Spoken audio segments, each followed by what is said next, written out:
கடன் பிரச்சனைகளுக்கு வந்து எப்பொழுதுமே நம்ம மனிதனாக பிறந்தால் ஏதாவது ஒரு பிறவி கடன் இருந்துட்டே தான் இருக்கும். அது நிரந்தரமா தீரும் அப்படிங்கிறத நம்ம நினைக்கவே கூடாது. இதுல வந்து என்னன்னு கேட்டீங்கன்னா, பொருளாதாரத்தில் கடன். இப்ப நமக்கு வந்து யார்ட்டயாவது குடுத்துருக்கோம் நம்ம காசு. ஸோ நம்ம காசு திரும்ப வரணும் அப்படின்னா, கருடனை வணங்கலாம். ஒவ்வொரு வியாழக்கிழமையும் நீங்க கருடனுக்கு போய் விளக்கேத்தி, அந்த 13 வாரம் கணக்கு வச்சுக்கோங்க.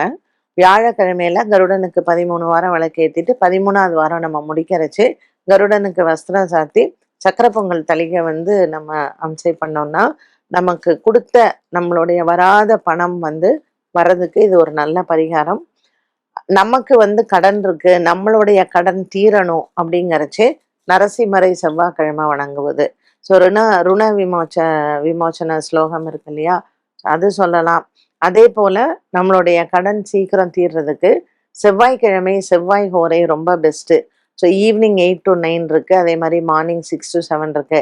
இந்த டைம்ல நம்ம யாருக்கிட்ட இருந்து கடன் வாங்கியிருக்கோமோ தீரவே இல்லைன்னா இந்த டைம்ல இந்த செவ்வாய் ஹோரையில ஒரு அமௌண்ட்டை நம்ம அவங்களுக்கு கொடுத்துடணும். கொடுத்தா கிடுகிடுகிடுன்னு நமக்கு கடன் வந்து அடைஞ்சிடும்.